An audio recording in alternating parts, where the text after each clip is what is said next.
You're hitting on a topic that I want to jump to right away. We'll come back to our full circle here, but you are mentioning things about the state of Ohio giving funding and having that money out. Winton Woods is a prime example with them passing their most recent bond issue and going to be making the new campus here shortly.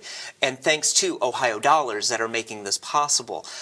Do you foresee this happening more and more often, and especially if the change that you're saying is going to happen, where do things like that leave in the balance? Well, that's the question. I think it all sorts itself out. So everybody's always a little hesitant or fearful, might be a word for it, about change. Everybody says they want change until they actually have to change. Well, right? Until it's in your face. Correct. And change means that you have to break your old patterns, break your old habits, and look at things from a different perspective. And we're all kind of creatures of habit. We typically buy the same bar of soap, and even every time we buy the same brand of tennis shoes, we buy the same brand of, we're brand loyal. Yeah. We typically find something that works for us and we just stick with it, even if it's not helping us move forward. That's just the nature of being a human being, and it takes, there's an old biblical saying that says, iron sharpens iron, and so it's up to us to challenge each other and make ourselves better. So whether it's school funding or whether we're dealing with the heroin epidemic, whatever it is, the collective input is always important, and challenging each other to get better. I mean, when it comes to education, one of the major problems we have that we just haven't addressed is that, prior to the Industrial Revolution, all education occurred at a table like this with a pad of paper, a pencil, and a parent and a child. That's and true. It was all done at a table. And you go back and you look at our writings from, pre-Civil War, back before that, those folks largely were more literate, more educated than most of our high school, college graduates today. And they only had a little school at the dinner table education. And so we've lost that one-on-one tutorial method, which is how you get people to their best possible outcome when it comes to education. It's one-on-one tutorial, give and take, question and answer, Socratic method. Some of the finest colleges in the world still use that approach, and same thing with secondary education. They still use that one-on-one tutorial and blend. But when we got into the Industrial Revolution, what did we do? We decided that if factories work well for automobiles, they're going to work for kids, because we're not sitting around the kitchen table at night on the farm. We're now in the city and everybody's working. And so the challenge now is that we have a different economy, we have a different world, we're in a technological world. And so how do we evolve and adapt and get back to some of the more basic tutorial one-on-ones where we can increase cognitive learning, critical thinking, and not just teach to fill in a bubble? And that's the challenge that we've got the next 5 to 10 years. But we really can't wait. We need to get back to some of those core basics and give the teachers the power to do it.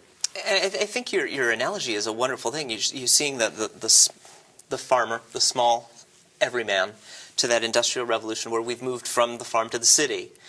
And now you can say we're in that third generation of that global aspect. We're in that digital age where everyone's just literally buried here as opposed to connecting one-on-one. And it has its pluses and minuses. Absolutely. It really does. But there are many one-on-one aspects of a tablet or a digital online, but yet it's also not a one-on-one. Correct. Where you're not feeling the emotion, or you're not seeing the reaction of what may or may not be the right thing to say. And that's going to be a challenge that we have, is that the technology can be very helpful from the standpoint of getting back to a tutorial method.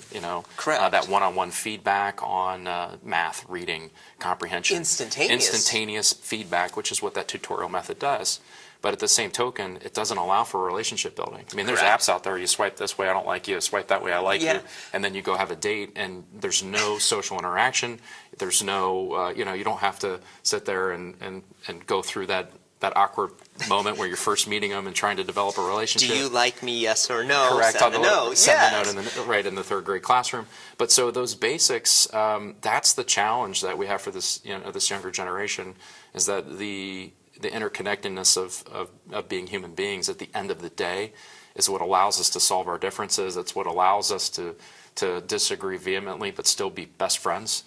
It's what allows us to sort through cause and effect differences, which is really the only issue at hand in politics or in disputes, is you believe we want to get to the same outcome, but we're going to have a difference on how you get there.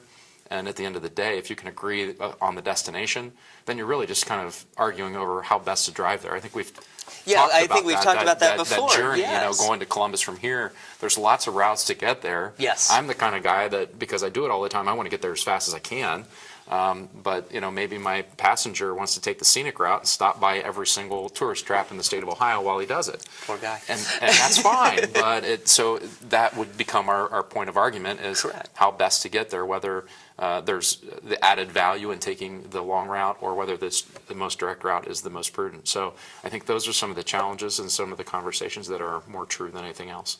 I think what I was looking at with the idea of the app and everything, and the millennial generation that is now engrossed in this, is that more millennials today want that communal feeling, because I think they've lost it with holding onto a tablet. You see them wanting to live in communities that have your shopping, your eating, your dining, and all in these one, which are great to have, but wasn't that how many years ago?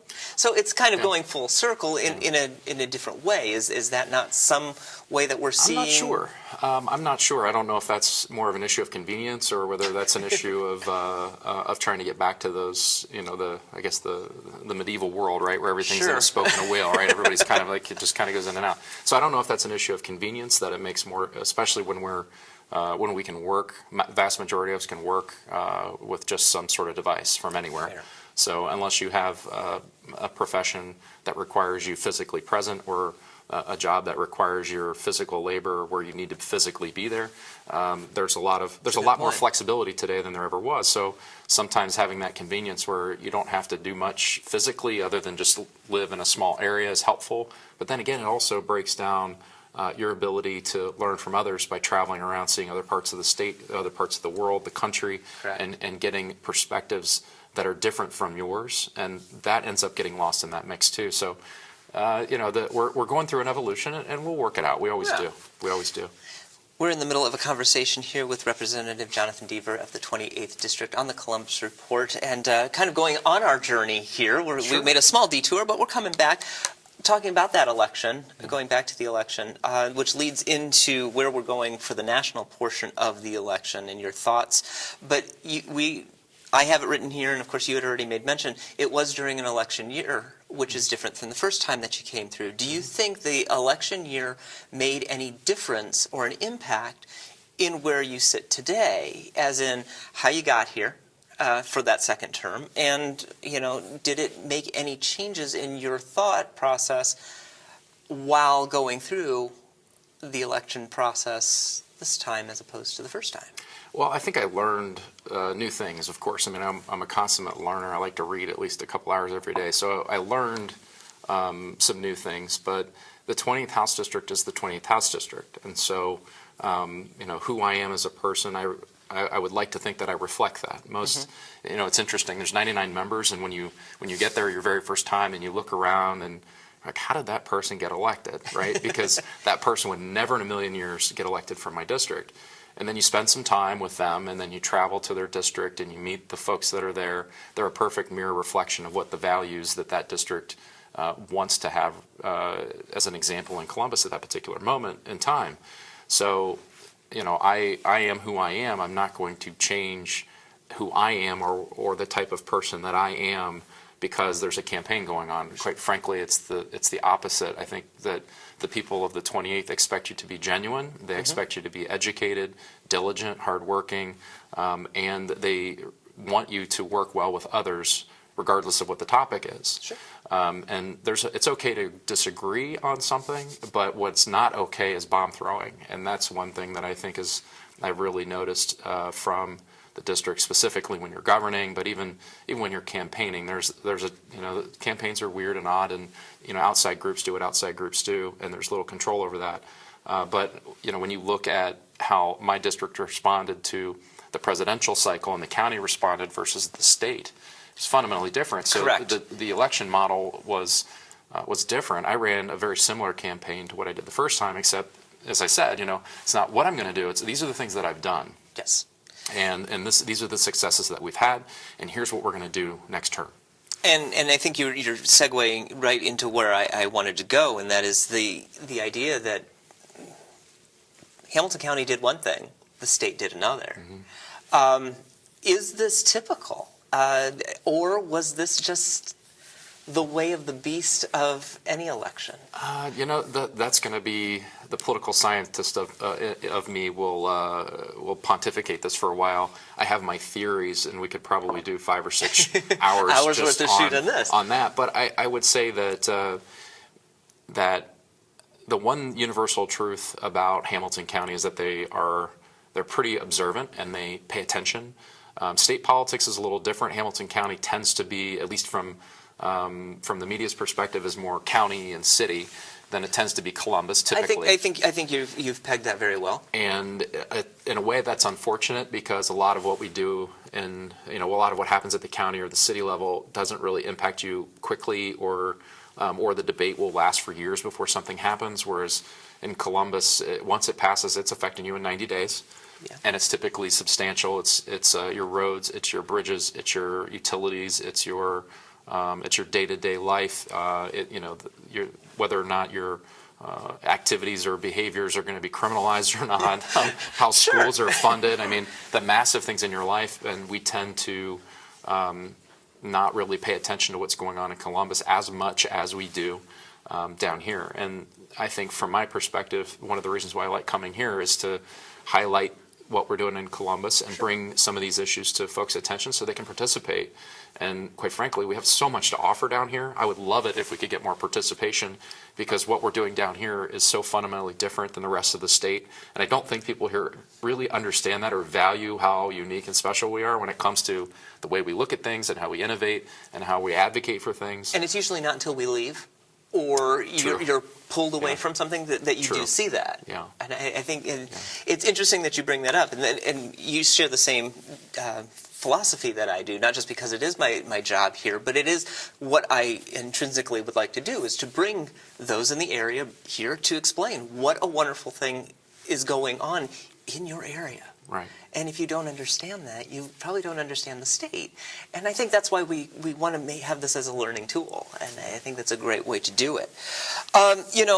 Here it was, 2016 election. Outcome is the outcome. How big of a role do you think Ohio was? I mean, obviously, it's always the what if state, always is. Right. But when you had what if states like Wisconsin, who was always a red, or always a blue, now a red, how big was this? Well, I would say that President-elect Trump won the state by 9 points, and normally it's within 100,000 votes. So I think if you look at the electoral map, it's almost like there's a Great Lakes strategy, right, for Republican campaigning moving forward. And I think his success was specifically that, I've made this argument a long time, and a lot of people kind of roll their eyes, but the Republican Party historically has been about the working guy. Yes. It's always been, the earliest and best way of seeing that was when Eisenhower became president. His platform that he ran on as a Republican outlined workers' rights. It outlined taking care of trades the people in the trades, taking care of the worker, making sure that they had a good wage, making sure we had education policy that made sense, where we're empowering the local levels to do the things that they need to do to make sure that if you want to retire, you can retire with some dignity. If you need some medicine, you're going to be able to access it. Now, it wasn't government taking care of you, but it was government making sure that other people can't get in your way, so that you had the freedom to be successful when you put the work in. And that's really what it was all about, and always has been. And somehow, we lost the narrative. It was William McCullough, who was former Speaker of the Ohio House. He was a Republican congressman who fought for civil rights for over 20 years and finally got it passed. But no one knows that. No one knows the story of William McCullough, who was an Ohio Republican, who was an Ohioan, who made sure that civil rights was his legislation, his bill, and he fought for it. And somehow we've lost that, we've lost the credit for that as a party, right? And so I like seeing that folks are getting more educated, being more involved on policy and issues, and giving credit where credit's due. And I think what the argument that happened this time is that, at least over the last years, arguably the last 16 years, we've seen policies that did one of two things. If you were a billionaire or very, very wealthy, the policies took care of you. And if you had absolutely nothing, the policies took care of you over 2 different administrations, and everybody in between paid for it. Right. And since you look in the early 2000s to now, over 15 years, your average living wage has gone from 54,000 to around 56, 54 and a half. So you've seen $1,500 increase in your wages over a decade and a half, while everybody at the bottom and the top are doing well, Right. Relatively speaking, because the policies were formed there. And what happens then is that the middle always pays for everything, Right. and they're getting squeezed harder and harder. It's with healthcare costs going up, with the lack of a real wage increase, with the lack of productivity, GDP growth at 1% to 2%. We're not in a position where we're economically growing, where we can give the folks in the middle the breathing room that they need. It goes back to my first campaign. I was literally right down here on Waycross, and there was a guy restoring a 1930-something Ford, I think it was 1934 Ford pickup, and he'd worked at the Ford factory over here. And he was in his 70s, and he said, my house here in Winton Woods, when I was, or Forest Park, when I came up, the CEO of that factory lived 3 doors down, and he had a brand new car in the driveway. So did I. And he would drive to Florida with his family, and so did I. And he might have stayed in a nicer hotel, but we were still doing the same thing, basically, and we had a similar life. It's like, but now I can't put a new car in my driveway. The divide was there, yeah. And he's taken a jet down there. And he said, so somehow we've lost our way in that regard, and we're not making sure that we have the requisite skills, and we're going into high school and telling every kid he's got to go to a 4-year college and graduate. And that's not realistic when only 25% actually finish and go to college and finish. And so there has to be alternative career paths. Correct. And so those are some of the things that we're still working on, the vocational training. A good welder and a pipe fitter can make $80,000 to $120,000 a year without the $120,000 debt. Right? And going back to even what we were saying earlier about the early development portions of things, and if you go through that timeline, through the 40s, 50s, it was that dream to go to college. And those who were very fortunate made that dream a reality. And as our generations came up, it was, you will go to college. There was never, and slowly that vocational idea went away. It did. And a lot of people, and I'll remember from high school, we had a vocational area, and people were like, well, you don't go to that. You go to college. And I look back today going, the people that I knew that were in those vocational were making had a job, in a sense, and were making their way for a job. Right. I was basically going for 4 years searching a dream. I'm where I am today, but I'm thankful for that. Again, 2 different career paths. Right. But if you went back 50 years prior, that vocation was already there, and the dream was the college. So you're right, that divide went. But now it's interesting that we're starting to see more of that vocational coming back into play. Well, and we need to spend more time and pay attention to that. I mean, you think about it this way. In Ohio, the average age for a trade worker is mid to late 50s. So, assuming you have retirement age at 65, 70, right, we're going to be about 65,000, maybe plus or minus 10, short of the basic skills that we need to do HVAC, electrical, plumbing. So when you need everything that every single person needs to maintain a day-to-day life in Ohio, right, let alone the country, everybody has a HVAC at some level, right? There's a few that don't, but no, you're right. But pretty much everybody does, or if they live in an apartment, there's one in there, so it's still the same issue. Are you getting that influx, or at least some type of communique between your constituents and you peers?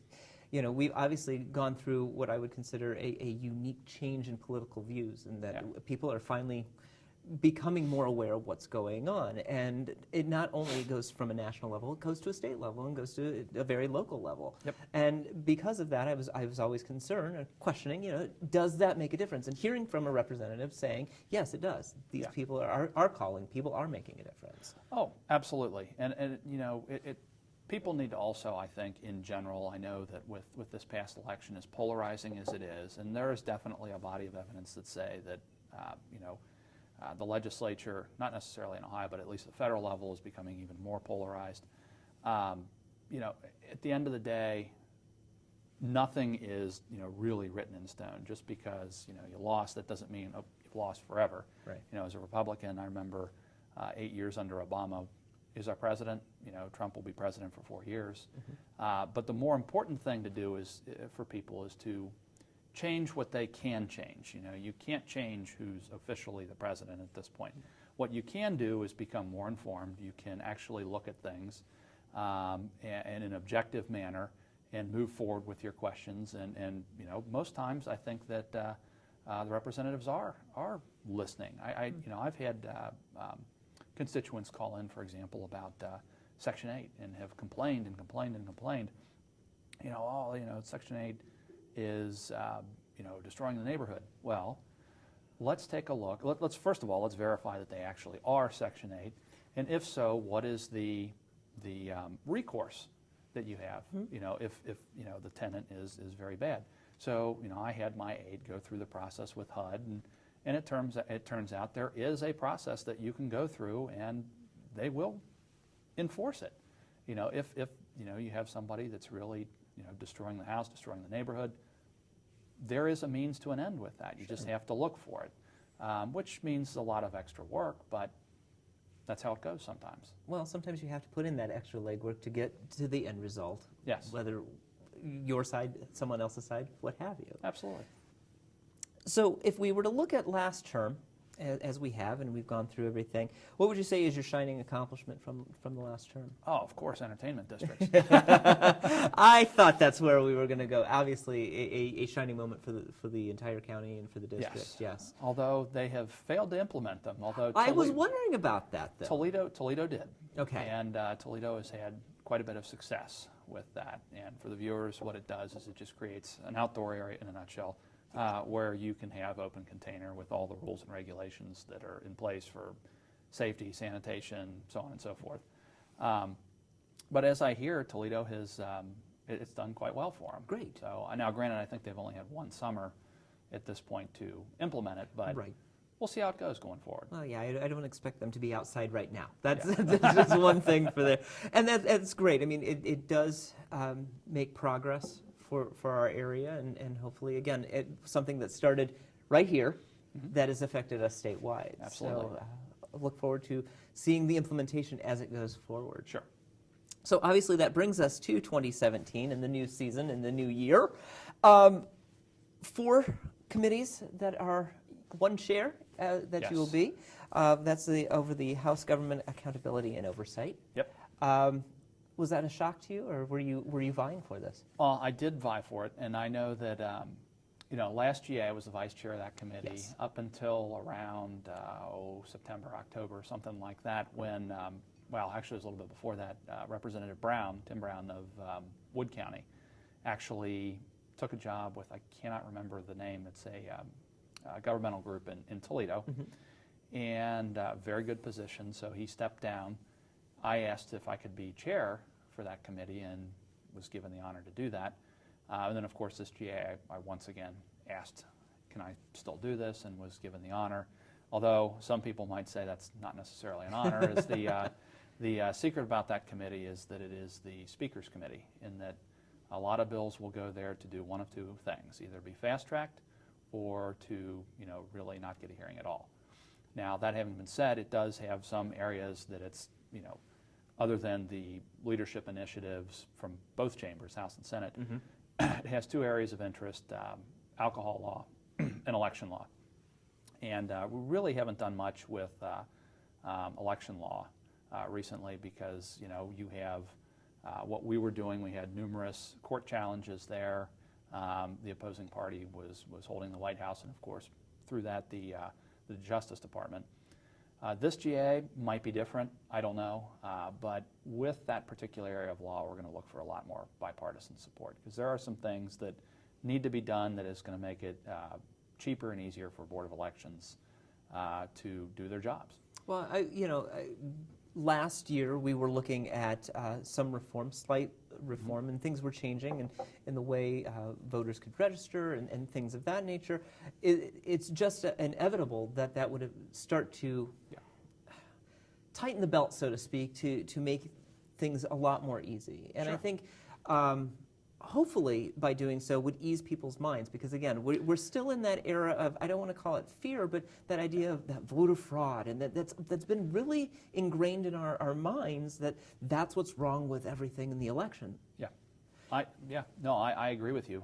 And it's, we talk about doing election law, like, for example, one initiative, you would think it would be a big fight, but we have a bill that Representative Polanda is carrying, who is in leadership, and what it does, and I've been trying to get some headway on this for years, but all it really does is says that if you show up in person, the Board of Elections, to vote prior to Election Day, you can be treated as the same way that you're voting on Election Day. Currently, you have to fill out an absentee ballot. Now you could just come in there and vote on the screen. You could actually, change your vote. You don't have to fill out paper and screw things up, which has been a big problem. People would double bubble. People would, fill out the header wrong, and they're done. They're screwed. This would give them a chance to vote in person, and it would get scanned, of course, because we have the optical scan here in Hamilton County. Correct. And it would go into, like compact flash or something, and it would then be tabulated but not counted until, obviously, 7:30 on Election Day. But what this does is that for the Board of Elections, they don't have this massive mountain of absentee ballots that they physically have to go through. They can just plug it in and, whoop, there we go, it's counted. The issue, I think, with this legislation will probably be that since you're treating it the same way as voting on Election Day, you have the ID. That part of it, now granted, we are working on that, because we don't want this issue is a convenience issue, it's a money-saving issue. We don't want it to get clouded with all of the voter ID stuff. And we are working with the Democrats on this. But I mean, not exactly riveting stuff, but to some people, the boards of election, it saves them tens of thousands of dollars. They don't have to hire a lot of additional staff. So that's just one thing we'll be looking at. And that's on just one day. Here you Right. are going progressively through for our time frame that we have once early voting does occur and everything else. There was always that fear that we would lose early voting. Do you think that will eventually happen, or do you think we're going to continue on with this track of early voting? I think early voting, and I understand a lot of people have issues with it, is here to stay, quite frankly, because it's popular. It's, the demand, the number of people that are voting absentee is growing. It makes it easier for the elderly to be able to vote instead of actually having to physically be there. So no, I don't think that it's going away. It just needs to be, in my opinion, ensured that there's no fraud, that it works efficiently. If we can do that, I think we're in a good place. Do you feel that early voting has, as you said, with the elderly and others getting out there on a progressive scale as opposed to one day only, do you find that it is actually increasing the amount of voters because they don't, again, it's the infamous, I'm sure. It's a Tuesday, it's a Tuesday in November and it's raining or snowing, so X number of people aren't going out. Do you feel that we're seeing that political process actually being used and working? Absolutely. Yes, I think it has increased turnout, but I don't think that it has necessarily, affected one party or another. Sure. When we passed online voter registration this past General Assembly, there was, fear that, oh my God, everybody's going to, this is going to be a big mess. Well, it turns out that California, for example, according to the Pew Trust, the number of registrations for Democrats outnumbered Republicans 3-1. You go to Utah, it was 4-1 in favor of Republicans. Why? Because that's the makeup of California and that's the makeup of Utah. Correct. All it really did was increase the number of people that were registering more or less in proportion to the number of people or the makeup of the actual state.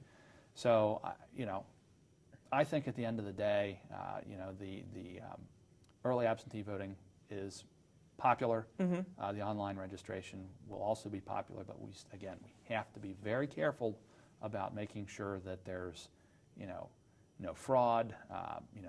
It's very secure, and Secretary of State Husted has been, very instrumental in ensuring that as well. And you were going to the next area that I was talking about. Security is vital to this. Yes. Fraud has always been, like I said, it's been that very fearful word. We don't want that to happen. That's that dirty nasty little taste in your mouth that Sure. no one wants that, and that's what makes everything wrong. But the security of it, making sure that not only is your information secure, but your vote and everything that goes along with it is safe as well. Absolutely, and it's worth also pointing out that that's actually the part that we can deal with and can handle. Things like Golden Week, some of the and actually like reducing the number of days of absentee voting. There have been numerous court challenges and decisions saying you can't do this or you can't do that. Golden Week, of course, was appealed after the General Assembly lost, but then the appeals court had said, no, this is fine. It's very easy to vote in Ohio. You have a month to do absentee voting, so no big deal. But I think if we tried to say, all right, we're going to scale it back to 1 day again, wouldn't happen. It would be challenged, and I think it would be upheld. And I can't see. I agree with you. I can't see that happening, especially after passed. You talk about, obviously, election law is important, but you're saying alcohol law is important as well. We're talking about restrictions as well as other ideas in that realm. Where do you see that going? I mean, obviously, that's going to be a little more active than the previous. I don't really know with alcohol policy. It's been fairly quiet towards the end of the General Assembly. But then again, a lot was done last General Assembly with regards to alcohol policy. I know that Ohio went from having a 12% cap on beer up to really no limit. Obviously there's the entertainment districts. And there's many brewers who are thankful for that. Absolutely, yeah. And there was changes to, definitions here of, who's a small brewer and who's not. There's a lot of things that have changed. So I don't know where we're going necessarily this General Assembly. There were some things in the budget about how alcohol is taxed that are changing, but that's a budget issue. It wouldn't be going to my committee. And many of those items that we were just speaking on, you don't believe those were very reactionary. I mean, obviously, craft brewery and things like that are very much in the trend right now, and I don't foresee them going to the wayside at any time. I think they're going to expand in many different creative means. That's why I'm asking that it was not something created just because, well, they're doing, let's jump on this and get a hold of these people so before they get out of control, those crazy brewers. Yes. Considering this area was known for its brewing back in the day, and I think we're starting to see that golden age again. Yes. No, I would agree with you look at where we are today versus 15 years ago when I was first able to start drinking. The number of choices that are out there for beer and wine and other things, I mean, bourbon, is just incredible. And we've been trying to evolve our laws in Ohio, which many of them have been, are dated around Prohibition era. And that's what so it has to be updated. But again, we've got to be careful because you don't want, things to really get out of hand. So we're going to be careful, but I would imagine there are probably a few things that'll pop up. I can imagine. You are watching the Columbus Report here on Waycross Community Media. I'm speaking with Representative Lou Blessing here from the 29th District. Hope that you are enjoying our program this evening. We've just been going over, of course, your chair position in the House Government Accountability and Oversight Committee, but you've also got 3 other committees that you are a part of: Finance, Ways and Means, and Rules and References. Correct. How has that? I mean, obviously you've some of these sound a little familiar to most people, but how do you feel with knowing that you got 4 committees on your back here now? Well, I would point out that you could almost argue it's 3.5 in the sense that Rules and Reference is an extremely fast-moving committee. You have your reference report that will list what bills are going to what committees, and you approve that. It's really not, all that intensive a committee. Although they did expand the number of members that are on it. I think there's somewhere between, it might be 15 members or so on there. It never used to be that many. But nothing wrong with that at all. The others are certainly an eye-opener for me. Ways and Means, which does tax policy, has been relatively light. We only have 1 bill in there, and it deals with conforming our tax law with our definition of adjusted gross income with that of the federal definition of adjusted gross income. Very non-controversial. It's done every 2 years to ensure that tax returns aren't all hectic and messed up. And there's really going to be no controversy with that. It always passes with no issues. Finance, on the other hand, has been just, whoa, you're going 100 miles per hour here. I mean, we've started committee, I think, at the end of January, and they have been very long committees, very involved testimony, and the budget bill, of course, is, like any year, a massive bill. It's 3,500 pages at this point. And it will probably grow as the House has I their think way with we've it. talked about it this in the past. It is an ever-growing document until it is approved. But that is something that we should probably touch upon. Yes, Just some highlights here.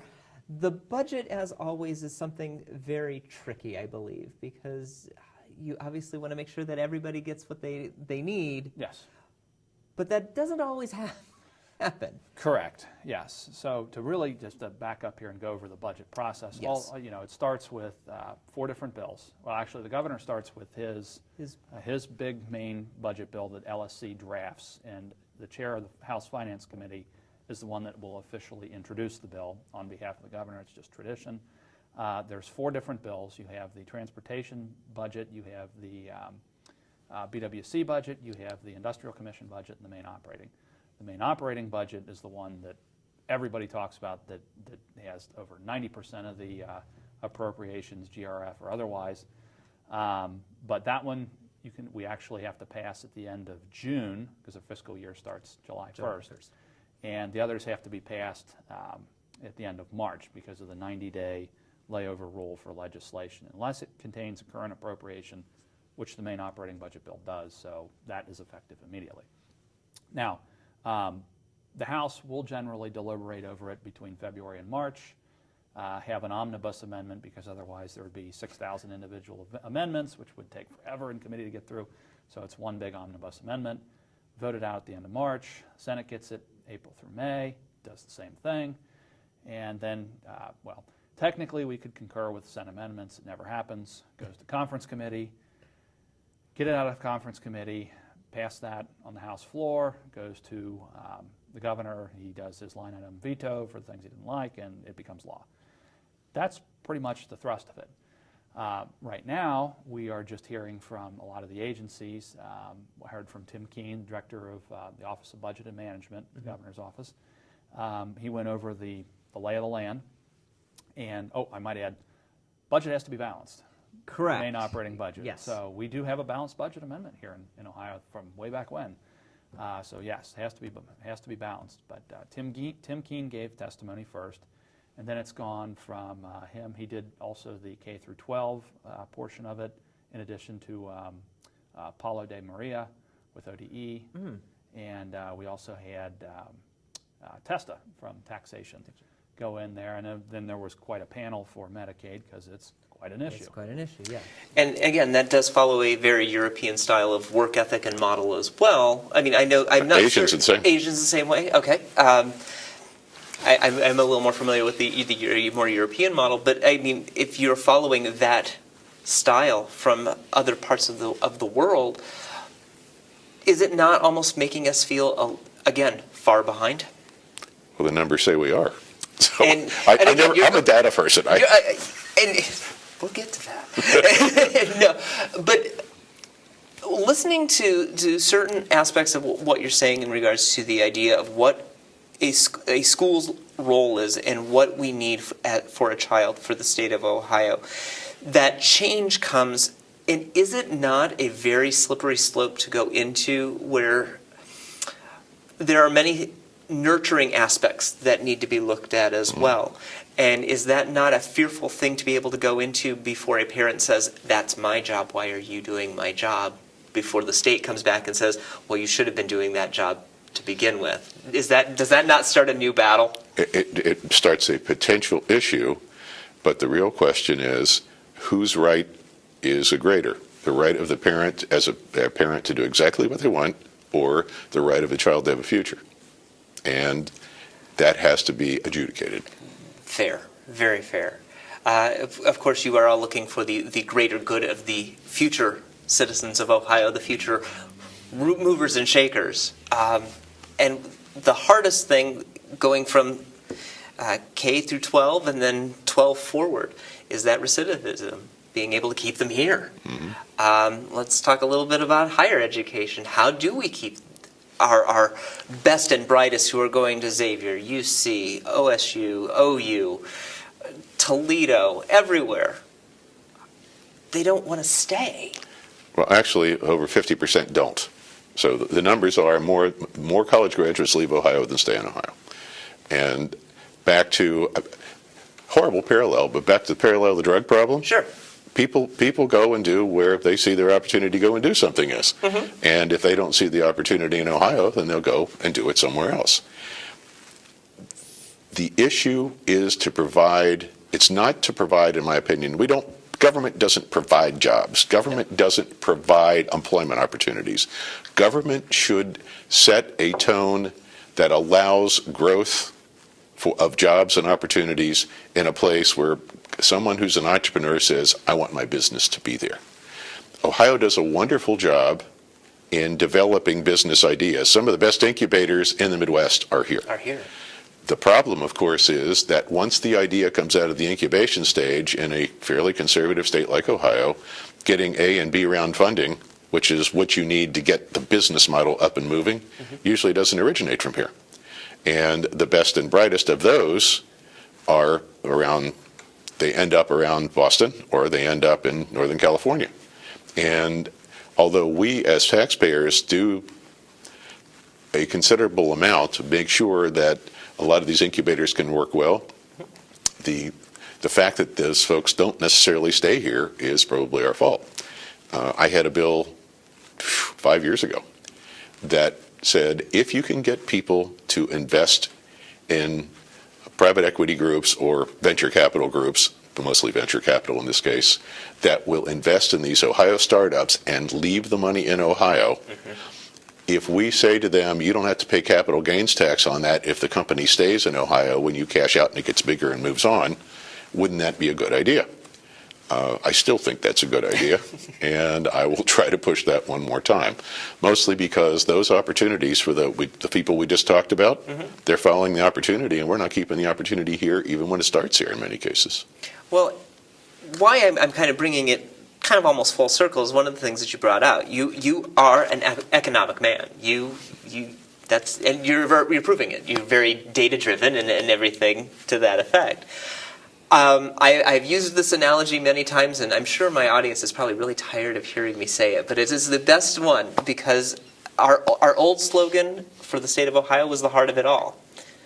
I don't think we've ever lost our heart, but we're not that heart of it all anymore. And sure, many things have gone on and has changed and have evolved, but usually our state was the one to help it make that evolution.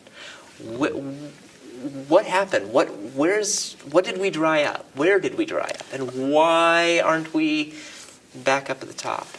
I think a couple of things economically have changed. First, the population of Ohio continues to drop. We currently have 16 congressmen.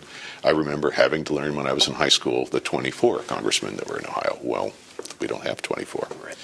So Ohio, the population has continued to drop. The types of jobs have changed dramatically. Unions don't have nearly the amount of members that they once had. And a lot of those jobs were in the north. And if you look at a map, you can see where the southwestern Ohio is getting larger and northern Ohio is getting smaller. Then you have the growth in government. Columbus is getting much bigger. And you can find a couple of businesses there. A few. Just a few. But however, the big growth is in a governmental institution like Ohio State or the state of Ohio.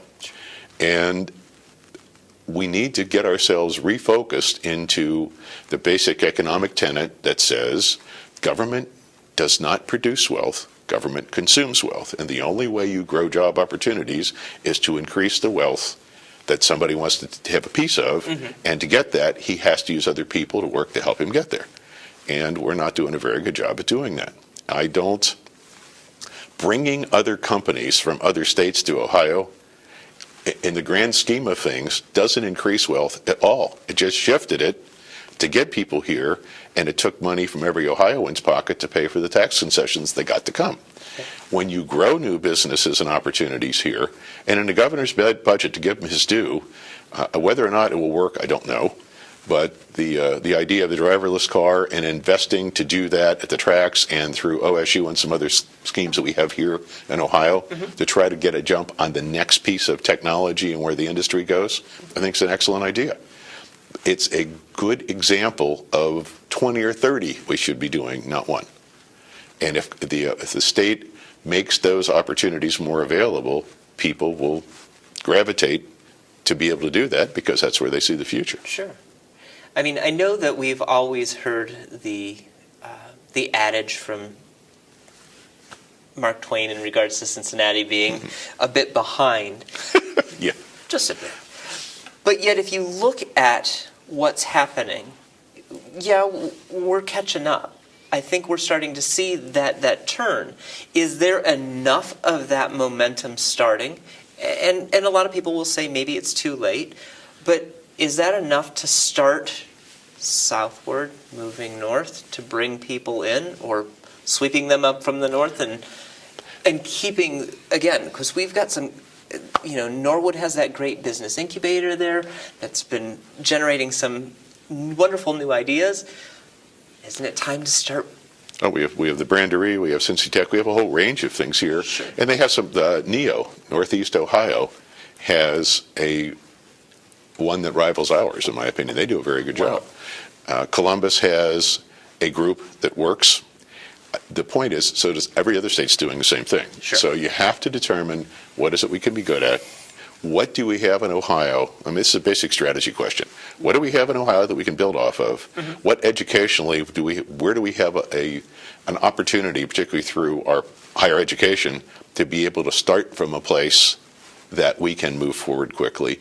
And how can we more effectively take what goes on in Ohio's schools, especially the research schools, and commercialize that to Ohio's benefit, since the taxpayers are paying a big hunk of the load to get those ideas to come to fruition. And that is the next piece of how do you, it's not just K through 12 education, it's what do you do with, and are we subsidizing some of that research with tuition money that gives debt to students that shouldn't rightfully be theirs? Who should be paying for that, and how are we paying for that? And that's the next set of, it'll be interesting when the budget comes over, but honestly, I am on the Senate subcommittee for Health and Human Services and Medicaid because that's half the budget and we have to figure out what we're going to do. And in the end, that's the bill you pay first. So until this gets fixed, until we have a reasonable system for that to happen, and that again goes back to Washington and do they block grant back? I spent the discussion with somebody in Washington on Friday and I said, she was a senior person from Arizona, and I said, under the law, we have a state that is dramatically different than yours. We have a demographic that is very different than yours. We have a population base that is very different than yours. We have two cities that are in the top 20 in poverty in the United States in our state. You have none. But we have to run exactly the same system because that's what the law says. Medicaid works like this. Well, if we block grant back to the states, each state has to figure out what are the things I need to do in my state. And the only way we can, taking this full circle, the only way we can build out the things we need to do in education and opportunity and the things we need to do in Ohio is to ensure that where we spend most of our money is how do we build the state. Right now, we spend most of our money on healthcare. Right. I don't think that's sustainable for the long term. As you said, the major majority of that bill is set aside for that. You got to look at that other side, which is so many other slivers of pie that you have to look at that may need some greater. That's where some of the things I feel almost are going through those cracks. That, well, because we couldn't get to this, we have to go to that. Is that part of the issue? It's part of the issue in that you have to balance what you do with the budget with how much you take out of people's pocket. So if you say, oh, we should be able to do this, we'll fund these things. Well, as soon as you start to raise taxes again in Ohio, then we become non-competitive for people who want to stay here because there are a lot cheaper states around us to operate in. And again, we were just talking about, keeping people in. We don't want people to start flocking out because of X, Y, and Z. We need. One of the things that always pops into my head when we look at these things, and I love hearing the future, the talk of the future, the possibility of the trackless car and things of that nature, and those things that could propel us forward. Did we rest on our laurels, the things that we were so good at for so long that we just said, well, it'll come back? Well, if you think about where Ohio grew from Rockefeller in the oil industry, that moved away, and then Ohio became a major influence in the car industry, not just building cars, but as tier 1 and tier 2 suppliers. Right. If you look at the market share of American car makers and things done in America, although Chrysler is now actually Fiat, it's not Chrysler, Sure.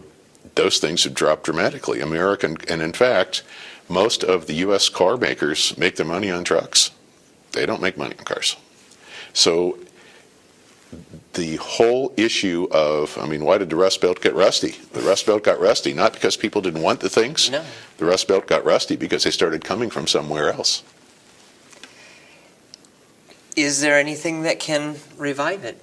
We've talked about a few things, but I don't know that you want to revive it the way it was. What Sure. you have to do is determine where does the future bring? What do people want, and what do we have? Back to the universities. If we have a lot of these things coming out, particularly places like Ohio State, how do we commercialize those and do two things? One, have them here in Ohio so they provide opportunities for people in Ohio, one, and two, spin off some of the money from commercializing that to support other research to bring the next things that we are good at coming out of our universities. What we're good at is not necessarily what we used to do, it's what we're going to do. And what we're going to do is based on what is it that we do well where we have a competitive advantage, particularly at the universities. and I think the hardest part is being able to change that a person's mind if they're not willing to make that change. Economics is an interesting thing. It's whether or not you feel that you like the answer you get or you don't, the science of economics says, I'm sorry, that's the answer. And people have to determine whether they're going with it or they're not. Almost very black and white. It's a fairly arcane and strict science. Well, we are getting close to the bottom of the hour, and I always like to leave this portion up to you. Obviously, we are into March, therefore you have been in session for a little bit of time, of course. We were talking off camera about a few things that you've started. If you care to talk about anything that you are beginning or have passed already, that'd be a great time to bring them forward. Thank you very much. I appreciate the opportunity. Absolutely. But first, let me follow up on education because I actually have a bill, Senate Bill 8, and as you're probably aware, the top 10 bills are the bills that are considered the most important ones coming out. And Senator Gardner and I have a bill. We have in Ohio the Ohio School Facilities Commission, which builds buildings. Mm-hmm. The way that is set up, the school districts that have the least money and are in the most difficulties get the money first, so that the vast majority of middle and more well-to-do communities get very little from that facility. We have a bill that says if we also have some of these districts, many of them, who have the levies to the point where people can't give anymore. And those schools, in some cases, are 50, 70, 80 years old. Doesn't mean the schools are bad. Many of the buildings are in great shape. The school I went to high school in was built in 1923. Still looks the same on that first floor as it did when I was in high school.